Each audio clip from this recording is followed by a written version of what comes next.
Hello, all. Welcome to this segment on the African American Golfers Digest, the leading publication for the avid Black golfer. I'm your host today, Otis, the Golf Nerd Griffin, and today I have the extreme pleasure of being my guest, the world-renowned Michael Eaves, sports analyst for over 25 years, currently with ESPN. How you doing, Michael? I'm good, man. What's happening?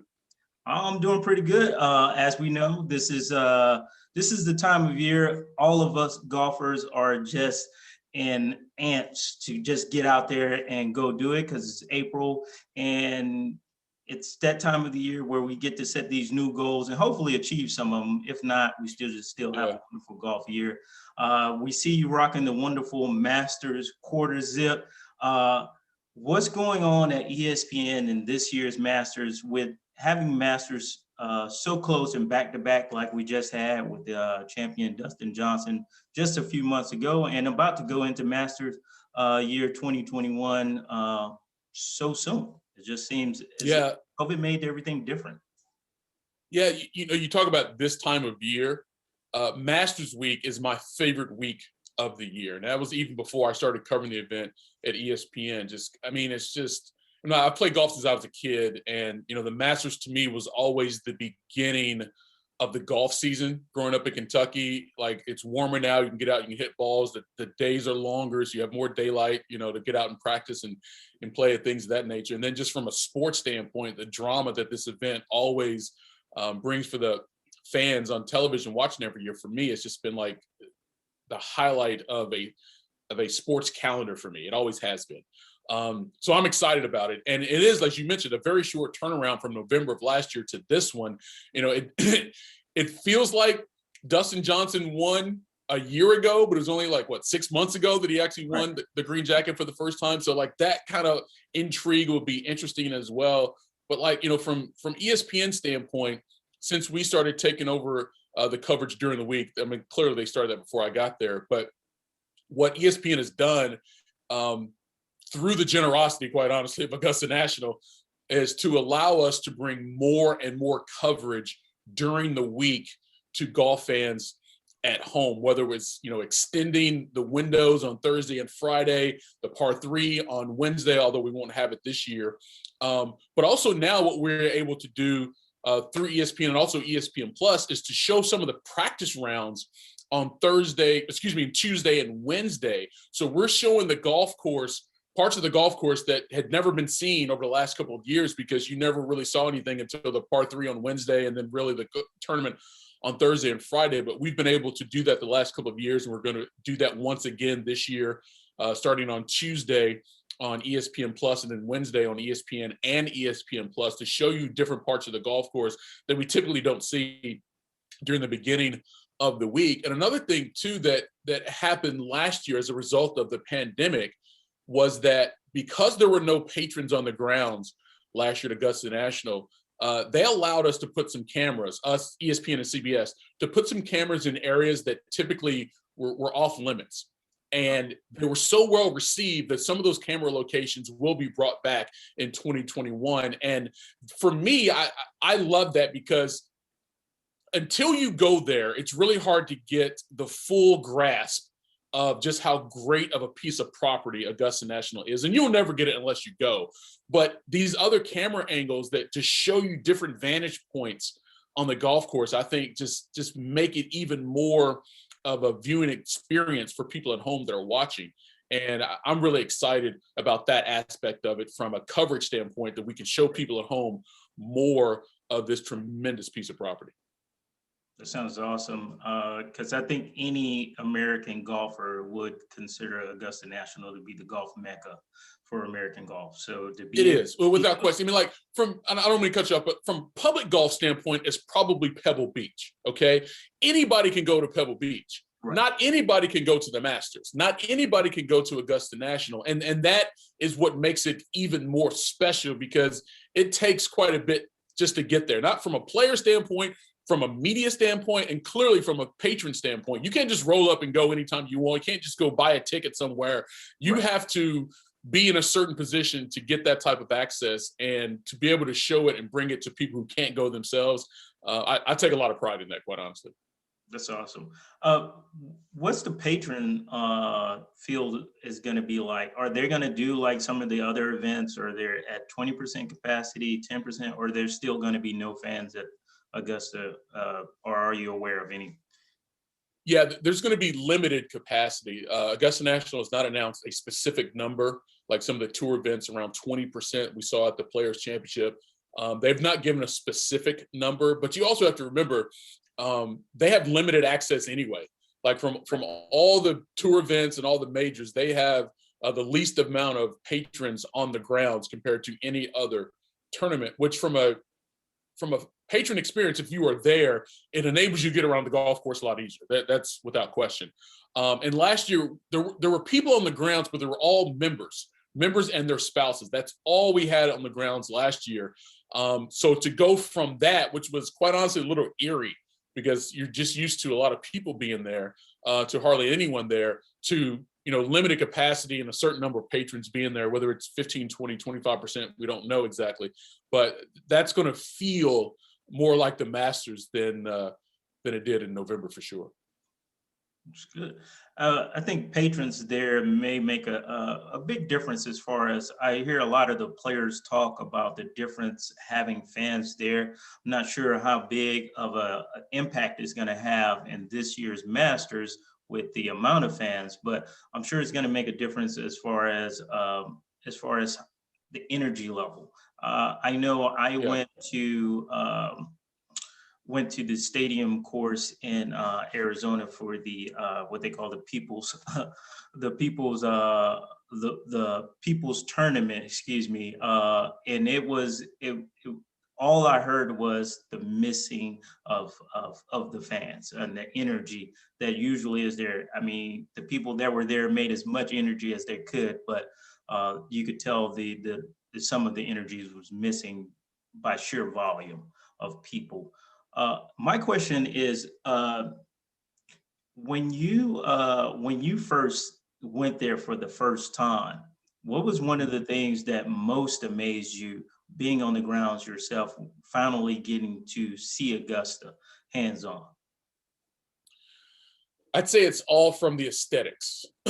The place looks as great as you want it to look, right? Because we see it on television, it always looks pristine, it looks beautiful. And when you go there, it's as beautiful, if not more, than it looks on television. That's number one. Number two is the thing, and I knew this just from years and years of watching and just being told about the property, but until you feel it, it's kind of hard to put into perspective the elevation change that golf course has. The very top of the golf course is the clubhouse. So that's first tee, the 10th tee going, and everything else sort of funnels down towards Rays Creek, and the 12th green and the 13th tee. That's like the lowest part of the golf course.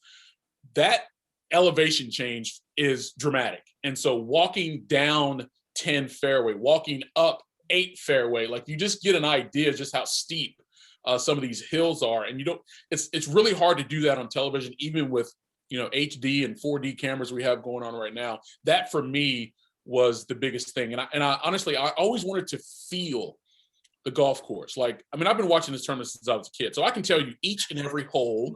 I could sit down right now and draw out the scorecard for each hole and tell you, it goes like this, it's left or right, players do this, da da da. But until you feel it from walking up and down those fairways, it's you don't have the true overall perspective. And that's what I wanted going there the first time, and it lived up to every expectation I had.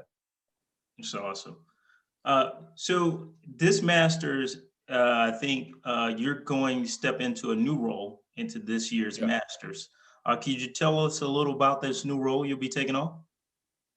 Sure. In addition to all my SportsCenter hosting duties that we have there, and also the practice round show on Tuesday on ESPN Plus, I'm going to be doing the player interviews on Thursday and Friday during the telecast. If you remember years past for ESPN, Tom Rinaldi had that role, and he's gone on to join Fox Sports now. So I'm going to be stepping in and doing that role for us on ESPN. And quite honestly, it's a really cool thing. Like I've been doing this a long time, and I don't get like hyped up about very many things in this industry anymore, just because I'm old and I've done pretty much everything I've wanted to do from a career standpoint. But being able to be a part of the Masters telecast, like the golf nerd in me is like doing backflips right now. Like just to, be a part of it. Like it is clearly one of the most exclusive broadcasts we have in sports, and to be able to have a role, especially being a person of color, to be in that role. I'm taking a lot of pride in that. I ain't gonna trip. I'm geeked about that opportunity, no doubt. It's a well-earned pride, well-earned. Question for you. So I'd like to ask this question because we do a lot of these discussions on social media as far as like avid golfers, and we talk about the toughness of the courses. So this question is for the golfer, Michael Eaves, and where his game is right now. If you were to step on the first tee, what at Augusta National, what do you think you would be turning in on 18 coming off the green? Ooh. Okay, so you're saying that. So my index right now is 4.2. Okay, right. But I haven't played yet this year. Okay, so if you're saying what will I shoot, and if I go down there and play next week, or versus if I go down there, the 1st of June after I've got in some practice sessions and everything. Those are two different scores. Those are two different scores. That's true. That's true. Let's say the 1st of June. So we're going to give you a few time to get your best game and come in, well refined with where all your skills ready to go. Trained. Well, okay. So I couldn't play the players' tees because they don't allow anyone to play the players' tees, not even members. So I'm playing from the members' tee, so it's not nearly as long. I would think I would shoot something in the low to mid 80s. Low to mid 80s. That's respectable. Yeah. I shot 81 at Marion Country Club outside of Philadelphia. And that was the best 81 I've ever shot in my life, because that is a difficult golf course, right? Right. And if you go to Masters, you're going to have a pretty good caddy to help me with some of the greens. I think if I shoot 10 over par, I would not be mad. So that's 82. If I shot 82 at Augusta, I would not be mad. If I shot 90 at Augusta, I would be furious. A 90 at Augusta. I really would be. And I know that's arrogant as hell. I understand. But I would be so mad if I shot 90 at Augusta. Because, to be fair, the fairways are pretty wide. Okay? Right. So if you can put the ball in play, you can hit the green. And from there, most times you should be able to two-putt. Okay? There's not a lot of trouble on the golf course. Even sometimes there's certain holes, like you can spray it a little bit and still have like a way in. Right. I would be furious if I shot 90. Okay. Just so people can understand. So the players' tees compared to the members' tees, what is the yardage difference, would you say? Oh, bro, you talking several hundred yards difference. Okay. Several hundred yards difference. So it's likely the members' tees are like 66, 64. Yeah. Something. Okay. All right. And the players are maybe 72, 74. I think they've stretched it. They've stretched that golf course pretty much to its limits right now on pretty much every hole. Like just thinking about some of the tee boxes they've added, I can't really see where they could make any holes any longer unless they bought some more property adjacent to the golf course. Like, for example, the 13th tee. So the back of 12 green and 13 tee, they back up to an adjoining country club there at Augusta Country Club, not Augusta National, but Augusta Country Club. And several years ago, they bought some of the property from Augusta Country Club so they could push the tee on 13 a little farther back. So make that tee shot around the corner, that par 5, a little more longer mostly, but not necessarily that more difficult. So yeah, it's stretched pretty good. I don't know how much farther they could really make some of those holes. Maybe they could on 5 a little bit, but yeah, it's a good 72, 7,400, I think, if I'm not mistaken, off the top of my head. And the members are well less than that. Yeah, they're well less than that. All right. So let's continue on this same vein of questioning and get with some of the So going into the Masters this year, who are some of your strong picks and who are some of your dark horses who you think may be putting on a green jacket for 2021? If I had to pick, so I'm from Kentucky, right? And, I'm also a huge horse racing fan. And so we do a lot of things in horse racing terms in Kentucky. So if I had to pick three players for a trifecta, okay, that's win, play, show, I would go with DJ, defending champion, obviously, Justin Thomas, just won the Players, and Colin Morikawa. And if I had to pick, if you made me put money on either three, which I typically don't bet on, I've never bet on sports, I would probably go with Morikawa. I think he's the best iron player in the game right now. And iron play at Augusta is key, right? Because the greens there are fairly big, except for 12. 12 is long, but it's very narrow. It's not about the green size, it's about where the pin is located.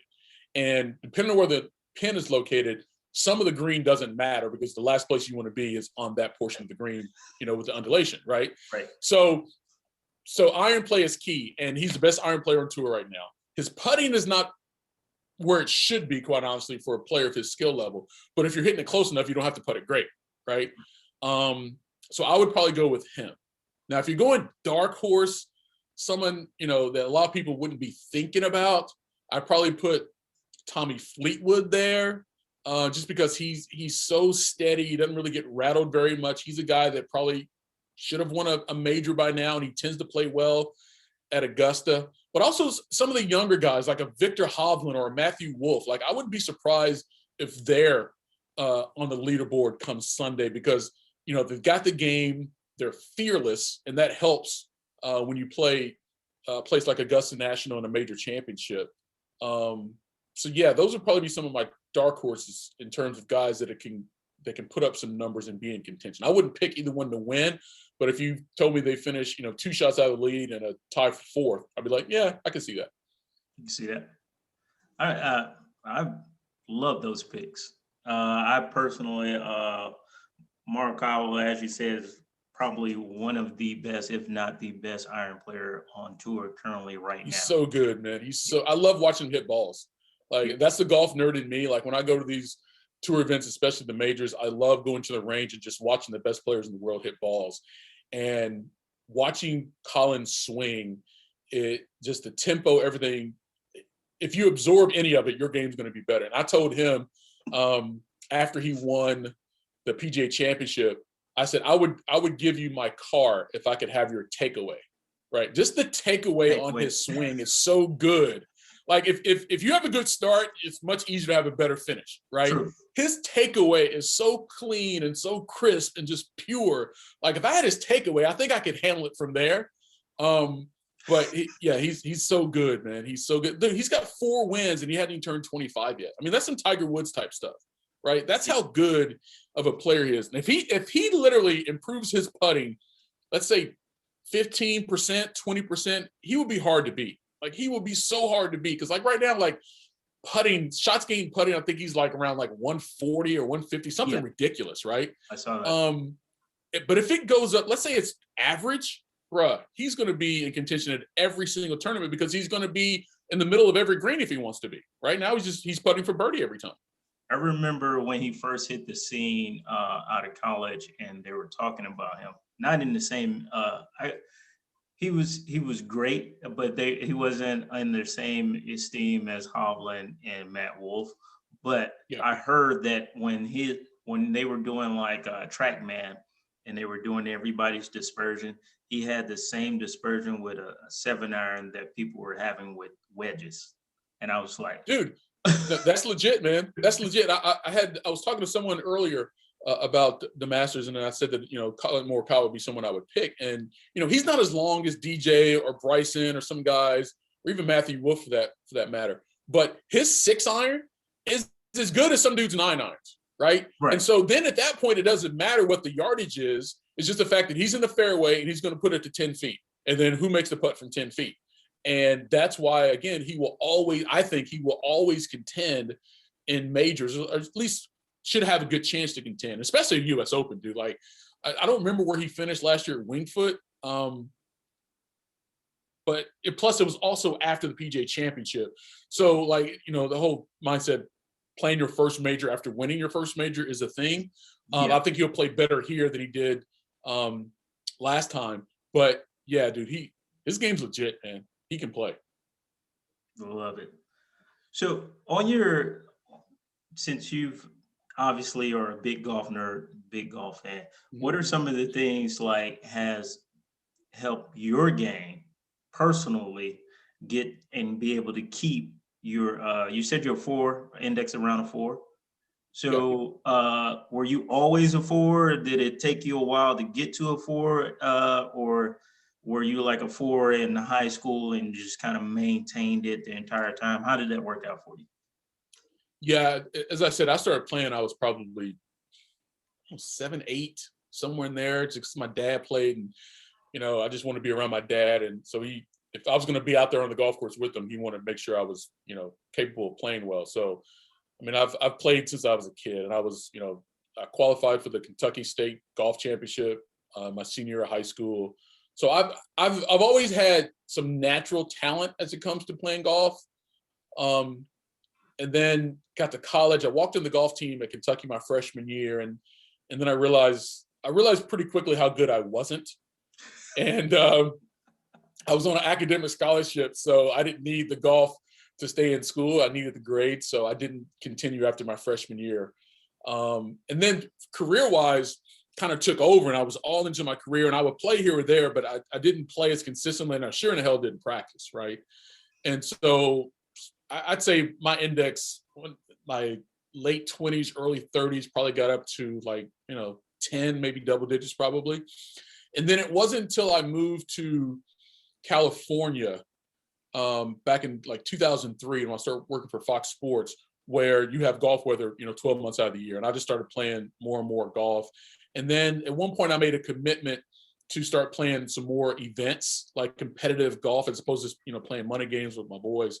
Because I wanted to play in some amateur events, just because I enjoy competition, and there's no competition quite like golf. And so I kind of rededicated myself to my game to get my index lower. And this is the lowest recorded index that I can remember having in a while. And I'm actually still mad that it's not below 4 yet, quite honestly. So this year, 2021, I'm rededicated to getting this index even lower. I'll never be scratched. I mean, I just don't have that kind of time, because I do work. Right. But it should be lower. Like I miss too many fairways. If I hit more fairways, my index would definitely be lower. There's no question about that. So I'm gonna try to just kind of zero in my driver and my 3-wood this year off the tee to hit more fairways. So the problem is, since I've been a kid, I've always been very long. Right? Oh, okay. I remember playing and always being longer than my dad's friends. And I'm 12 years old, 12, 13 years old, and I'm out driving my dad and his friends. And so I think because of that, I'm like Phil. I think I should still be able to hit it a long way, right? And I do, but at what cost, right? Right. Me and Phil are the same when it comes to the tee. I'll be 49 this summer. And if a 30-year-old kid puts it past me, I feel some type of way about it. I still do. And to my deficit, I feel some type of way about it. As opposed to, bro, just hit it in the fairway, hit the damn green and 2-putt and get your par, or, try to make a birdie. So I'm trying to let go of some of my ego as I get older. And if I do that, my game will be better. But that's just really hard to do. Real talk. It is. Because you sound like if he does hit it past you, come into that next tee box, you're going to try to put a little more oomph into it. And that's going to give you the feel result, which is way right, way left. It could be anywhere. Yes. And yes, that's 1000% true. And I know it, and I still do it, which just makes me dumb. But it's real, man. I'm sorry, hitting a golf ball a long way feels really good. And if you've never done it, maybe it's hard to put into context and make you feel like people what's the best feeling? Hitting a home run, dunking on someone? I was like, bro, you ever hit a 320 in the middle of the fairway? because that stuff is live, right? Yeah. And so I've been doing that for a long time, and for that not to be a part of my game is a hard thing to accept. But it is what it is, bro. It is what it is. But I got the new sim driver coming, so we're gonna see what's up with that. That's like 20 more yards based on the commercial. That's what they said. I'd take 6 more fairways around, quite honestly. I really would. Because I'm still fairly long, but I'll say this. I would sacrifice, I should probably put this on record, see if it happens. I would give up 10 yards, maybe even 15 off the tee, if I could hit 20% more fairways. Oh yeah? 25%. I think I would. Yeah. Because most golf courses you get 2 more strokes that way? Easy. Okay. Easy. If I hit the fairway 20 to 25% more often, I'm definitely cutting my index in half. Yes. Oh, you got to give that up then. Yeah, right. I got to. You're right. So let's talk about distance. Let's go into, I guess, the most debated topics over the past 2 years is the ball going too far? Are they hitting it too far? What is? Yes. He said yes. They are, man. I'm sorry. It's just look in a lot of regards, I'm old school in some things. Here's where I think golf messed up, quite honestly, as it relates to professional golf. Okay. Professional golf and even tennis, I think from a professional standpoint, they both made this mistake. I think they embraced technology too much. Okay. And I know why they did it, because from a business standpoint, the companies who make equipment, if the pros play them, then you and I are going to go buy it. Right. Correct. But think about baseball. Okay. Baseball's basic equipment has not changed. The ball is still made out of the same materials and the bats are still made out of wood. Now, when I was playing Little League up through high school, we were using aluminum bats. Right. But the pros were playing wood. And if you hit a ball off an aluminum bat, 340 feet for a home run, and you try to do the same with a wooden bat, it may not go as far. So if you hit a ball 400 feet with a wooden bat, you've done something. Okay. So when I started playing golf, we're still playing persimmon woods and balata balls. The ball was wound. It's not, 2 or 3 piece technology they have now. And I think I want to see it that way because it's easier to compare if people are playing by the same equipment, number one. Right. But number two, it is much harder to play with persimmon woods than a 460 cc driver we're playing with now. It just simply is. And I think from a skill standpoint, it would be better if the world's best players were still playing with the same type of equipment that Jack Nicklaus, Arnold Palmer, and those guys were playing with, as opposed to what we have now. Like, for example, I'm having a fitting today for some new irons. I have not changed my irons in maybe 8-10 years, right? But I'm doing it because I know the technology's better now than those clubs I had from Mizuno 8-10 years ago. But I'm an average golfer. Well, I'm an average golfer. I'm an everyday golfer, right? I'm not the pros. What I could be able to play with my boys, for a $10 Nassau should not be necessarily the same these dudes are playing when they're competing for majors and trying to determine the best golfers of all time. It shouldn't be that way. It should be the same. The same basketball has been played in the NBA that Elgin Baylor and Wilt Chamberlain played with. Same football that Tom Brady throws is what Doug Williams threw. And Y.A. Tittle. So why is golf and tennis, the country club sports, different from that technology standpoint? That's always been a thing for me. I don't think it should be that way. I'd agree with that. I like that. I'm not for I don't like, what is it called? The verification. Because I think part of what makes sports so relatable is the idea of people doing stuff that you can't do with the same stuff that you're using. It just makes it just like, I can go out there, I know it's not Dustin Johnson's driver, but I can get a Dustin Johnson driver. I'm not going to hit it as far, but now I have a direct connection with, okay, I hit it 260 and he's hitting it 340. with this same setup. It just adds a relatability to it. But I do think that they did. Actually, no, hold up. See, it's not relatable at all. If it was relatable, you could hit it 300 yards. Okay. So what it shows you is, I'll give you this point. What it shows you is how much better those people are than us. Okay. So if we got the same club, same ball, I hit it 260, it's a 340, like, damn, he's that much better than me. That is accurate. That is accurate. I don't know if it helps you relate more. It just makes you, it gives your game more perspective. I was like, yeah, he's stronger than me on the golf course. I can, he's doing some stuff that I can't do. I don't have, well, my excuse is I don't have 12 hours to dedicate myself to this sport. Exactly. That's fair too. Like, that is his full-time job. That is true. But as it relates to here's my point about the equipment. I don't care how far they hit it if they were still doing it with the same stuff that Jack and Gary Player use. Okay. Right. So if Bryson DeChambeau came up with a new way to make a persimmon 10.5-degree driver with a blotted ball go farther than Jack Nicklaus did, congratulations. Now, I don't trip on what Bryson's doing because he's come up with new ways to do more with what everybody has right now. I'm cool with that. My thing is how the technology got out of control before they realized it, when all they had to do was just stay with the same stuff. Like if Barry Bonds and Willie Mays were swinging the same wood bat, technically, where you can define whether you want maple or ash, whatever type of wood you want for your bat, it's still a piece of a tree, right? Right. If those guys were still playing persimmon woods, then I would respect their accomplishments way more. Like, think about Tiger, for example. Tiger was sort of the bridge. He and Phil were the bridge from old technology to new technology, and being able, they grew up playing the old and they switched to the new, and they were great with the new technology.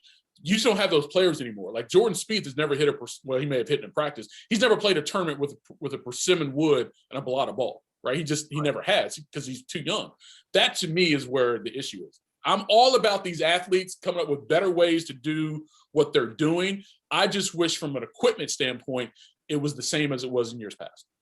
Now, I do think some of them would have found a way to do what Jack. Of course they would have.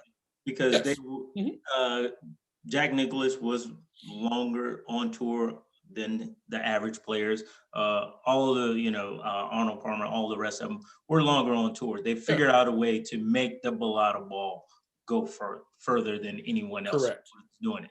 And I think they would have done it. I think it takes a different swing dynamic to make that ball go further than the swing dynamic they're using for these new balls.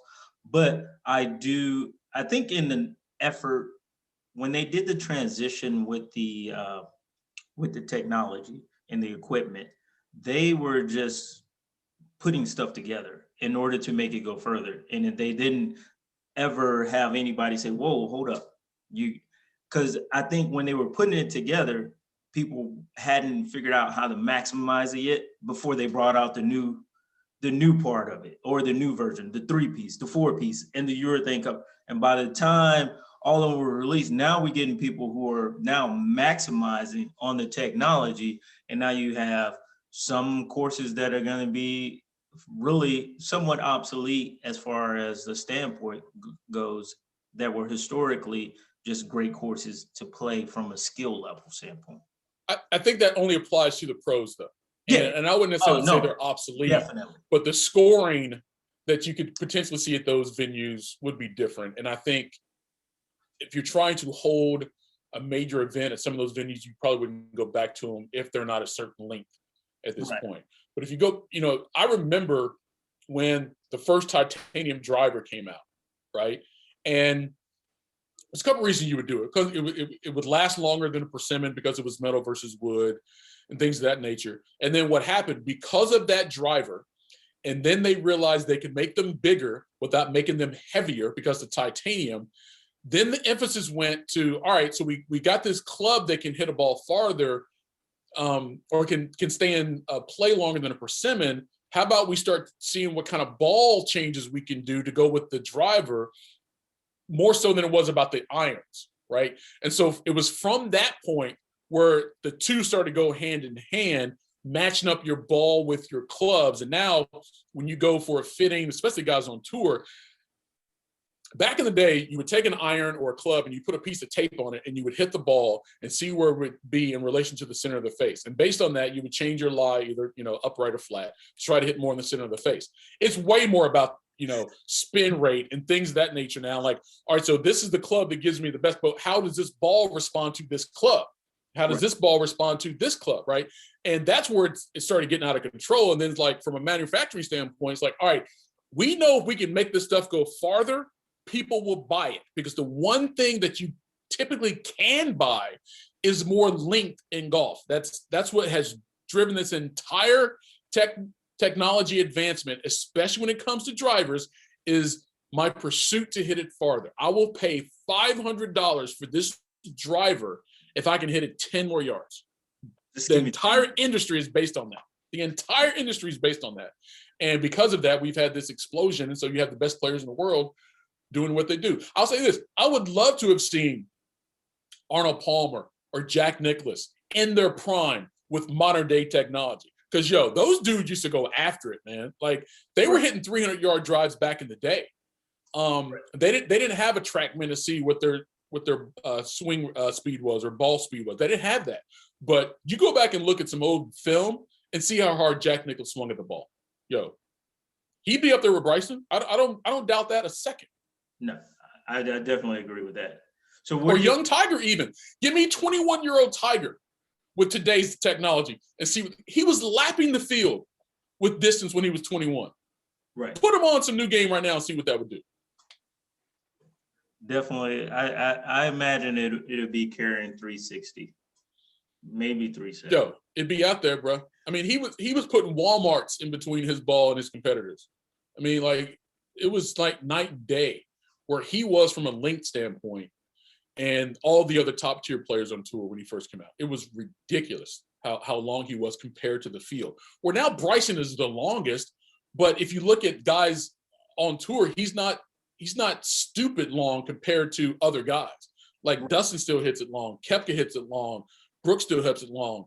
Bubba, Matthew Wolff. Like, Matthew Wolff was right there with Bryson at most of those holes at Winged Foot. He was right there with them. Yeah, he was. Where Tiger was so far ahead. Like, when Tiger came out, the only guy who hit it that long was John Daly. But Daly was not nearly the player Tiger was. He was the longest of the greatest players. And of the guys who was long, he was the greatest, right? So he had all of that. But to give him new technology at 21, 25 years old, no. He'd be ridiculous. Right. So what do you think, because it's still like up in the air exactly what they're going to do. What do you think it would be to come? I think you can't dial it back. It's out. You kind of have to like manage it from where it is. But I'm curious as to what your thoughts as like the USGA, PGA needs to do from here moving forward, if it's anything they can do. I know that's the thing. See, I would dial it back again, but I would dial it back. Here's what I don't think they're going to do anything, because they haven't ever. They really haven't. Like, spring-like effect back in the day was a thing they tried to limit, but they didn't do anything for the ball. Like, they've been so afraid to do anything that would limit this aspect of the game at the professional level as it relates to the players for a long time. And the reason I believe they've been reluctant to do it is because of money. The industry is built right now on this. And they know that all the money that comes in from all these manufacturers, all these other golf-related companies, is tied to the average player being able to enjoy it. And they know they can sell it better, like you said earlier, if you've got the same driver that Dustin Johnson. Right? And so they're not going to do it. Like, look how long it took for them to do something with the putter. Like, the anchored putter to me was always trash. When it first came out, I was like, bro, you can't put a club on your body to stabilize it in your golf swing. It should have never been allowed. The long one is different. If you just want to sweep it like this, I got no problem. But if you put it against your stomach and anchor it, that's an unfair advantage. And so that shouldn't. But look how long it took for them to do something. Right. So I don't think they're going to do anything. I really don't. I think if you had some bigger names who were doing the anchor putting, they probably wouldn't have did anything then either. if you had, like, That's probably true too. if It's you probably had true too. like some of the bigger stars were anchor putting. Like if Rory was anchor putting during his route of winning majors, we'd still be Mhm. anchor putting right now. So because Keegan Bradley won a major doing it, no one cared. He would. I mean, Keegan Bradley is good. He was just not a mega star. He's not Yeah, no, at you're the right. same Yeah. level as Rory McIlroy. It's kind of No like one knew Keegan Bradley until that PGA Championship. right. Or Jason Duffner. No one knew who those guys were. That's who I was just about to say. No one knew who they were. I mean, real talk. I mean, hell, Sean McKeel won a PGA Championship, and like, who's Sean McKeel, right? So again, you're right. No one knew who they were. Right. If let's say it was Rory, and all of a sudden he won like 6 majors in like 4 years or something. Yeah, maybe they would have. Like, oh no, Rory's got this unfair advantage. The real unfair advantage is his ability to play. But yeah, that the anchored putter should have never been allowed, ever.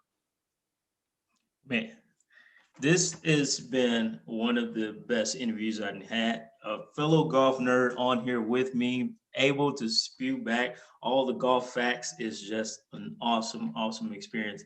Can you let the viewers know where they can find you on Masters Week and some plug in some more of the ESPN Plus aspects before we leave, and have to say sayonara to the African American Golfers Digest community? Yeah, no problem. I start my coverage Masters Week on that Sunday from there at Augusta National. SportsCenter hits beginning Sunday evening all through Monday afternoon, Monday evening. And then on Tuesday, we have our first of our practice round shows beginning at 12 noon. You'll see that on ESPN plus the SportsCenter hits. And then all the way through the weekend, I'll be there part of our television coverage on Thursday and Friday with the actual first and second round, and then all the SportsCenter hits all the way through Sunday evening. Also, if you want to find some more stuff, hit me on Twitter at Michael Eaves. It's very easy. Instagram is Mr. Michael Eaves, Mr. Michael Eaves, because I post a bunch of clips and stuff typically from down there on my social media feeds, and also on YouTube. I've got a YouTube channel, I think, so you can find me there as well. But I'm looking forward to it. Again, it's my favorite week of the year, and it's just been really cool to be back down there with some more patrons on the range. Awesome. Well, thank you, Mike. Really appreciate having you on. I hope everybody tunes in for the coverage that ESPN is going to have, ESPN Plus. Follow Michael Eaves on all his social media. Like, it's been a wonderful experience, one of the best interviews I had. Hope you have a wonderful day.